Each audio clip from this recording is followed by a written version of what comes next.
Welcome to BSN studies.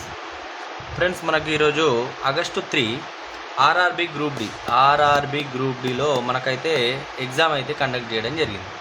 So ఈరోజు review ఏ విధంగా ఉంది, సో ఎగ్జామ్ పేపర్ ఏ విధంగా ఉన్నది, ఏ సబ్జెక్ట్ నుండి ఎన్ని మార్క్స్ వరకు ప్రిపేర్ అయిన ఒక విద్యార్థి చేయడానికి అవకాశం ఉన్నది అనేది క్లియర్గా డిస్కస్ చేయబోతున్నాం. కాబట్టి స్కిప్ చేయకుండా చివరి వరకు చూడండి. 2 మినిట్స్లో ఈరోజు జరిగిన ఎగ్జామ్ మీద కంప్లీట్ అవగాహన అనేది తెచ్చుకొని మీ యొక్క ప్రిపరేషన్ని మోడిఫై చేసుకోవడానికి యూజ్ అవుతుంది.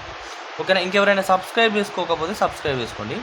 అదే ఫ్రెండ్స్, ఈరోజు జరిగిన మనకు ఎగ్జామ్లో గ్రూప్ డి ఎగ్జామ్లో మనకు తెలిసిన ఇన్ఫర్మేషన్ ప్రకారం ఈ రీజనింగ్ అనేది ఈజీ అంటే 30 క్వశ్చన్స్ రీజనింగ్లో అయితే 25 అర్థమెటిక్లో, సైన్స్లో 25 క్వశ్చన్స్, నెక్స్ట్ అదేవిధంగా ఇక్కడ కరెంట్ అఫైర్ అండ్ జీకే నుండి 20 క్వశ్చన్స్ అయితే మనకు తెలిసిన వెయిటేజీ. అయితే ఈరోజు జరిగిన రీజనింగ్ అనేది ఆల్మోస్ట్ ఈజీ అండి. అంటే కరెక్ట్ ఒక ప్రీ ప్లాన్ ప్రకారం ప్రిపేర్ అయిన విద్యార్థి, ఒక స్టూడెంట్ అయితే ఖచ్చితంగా తక్కువలో తక్కువ 28 to 30 క్వశ్చన్స్ అయితే అటెంప్ట్ చేయడానికి ఛాన్స్ ఉంది. సో క్వశ్చన్స్ కూడా వెయిటేజ్ కూడా మనం ఆల్రెడీ ప్రీవియస్ కొన్ని టాపిక్స్ అంటే ఏ సబ్జెక్ట్ నుండి ఏ విధంగా క్వశ్చన్స్ వస్తున్నాయి అనేది ఒక వీడియో అయితే చేయడం జరిగింది. కాబట్టి మీరు ఒకసారి ఆ వీడియోని మళ్ళీ ఒకసారి చూడొచ్చు. సో నెక్స్ట్ అదేవిధంగా మ్యాథ్స్ అనేది ఈజీ టు మోడరేట్ అండి. అంటే నాకు తెలిసినంత వరకు ఒక ప్రిపేర్ అయిన విద్యార్థి 18 to 20 క్వశ్చన్స్ అయితే చేయడానికి ఛాన్సెస్ ఉన్నాయి. రిమైనింగ్ 5 to 7 క్వశ్చన్స్ అనేవి కొంచెం డిఫికల్ట్ లెవెల్ ఉన్నాయి. ఫర్ ఎగ్జాంపుల్ అది కూడా ఏ విధంగా అంటే, ఇక్కడ మ్యాథమెటిక్లో first model, second model, third model, fourth model అంటే ఎక్కువ క్వశ్చన్, మెజారిటీ క్వశ్చన్స్ ఇందులో కనీసం 12 to 15 వరకు ఈ క్వశ్చన్స్ వస్తే, తర్వాత ఒక 3 to 5 వరకు ఈ మూడో లెవెల్ క్వశ్చన్స్ అయితే రావడం, అంటే ఈ టైప్ ఆఫ్ క్వశ్చన్స్ అయితే రావడం జరిగింది. నెక్స్ట్ ఈ రిమైనింగ్ క్వశ్చన్స్ అనేవి మోడల్ 5 అంటే ఇవి కొంచెం చాలా డిఫికల్టీగా ఫీల్ అయ్యే టైప్ నుండి అయితే రావడం జరిగింది.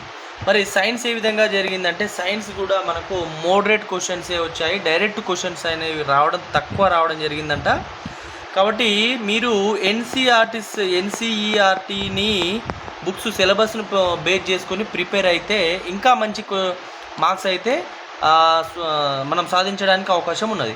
కరెంట్ అఫైర్ కూడా మనకి ఇక్కడ మోడరేట్ అంటే కనీసం ఒక 12 వరకు చేయడానికి ఛాన్స్, 12 to 15 వరకు చేయడానికి ఛాన్స్ ఉన్నది. నెక్స్ట్ అదేవిధంగా ఈ సైన్స్లో ఒక 20 క్వశ్చన్స్ అయితే చేయడానికి ఛాన్స్ ఉన్నది. అది కూడా పర్ఫెక్ట్గా సిలబస్ బేస్ చేసి ప్రిపేర్ అయిన స్టూడెంట్స్ మాత్రమే చేయగలుగుతారు.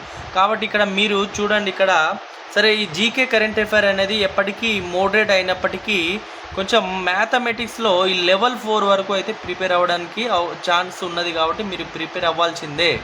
నెక్స్ట్ అదేవిధంగా సైన్స్లో కూడా ఒక ప్లానింగ్ ప్రకారం ఈ లాస్ట్ డేస్లో కూడా మీరు ఒక ప్రీ ప్లాన్ వేసుకొని దాన్ని బేస్ చేసుకుంటూ ప్రాబ్లమ్స్ కూడా ప్రాక్టీస్ చేయడం వల్ల మనకు ఈజీగా 20 క్వశ్చన్ చేయడానికి అవకాశం ఉన్నది.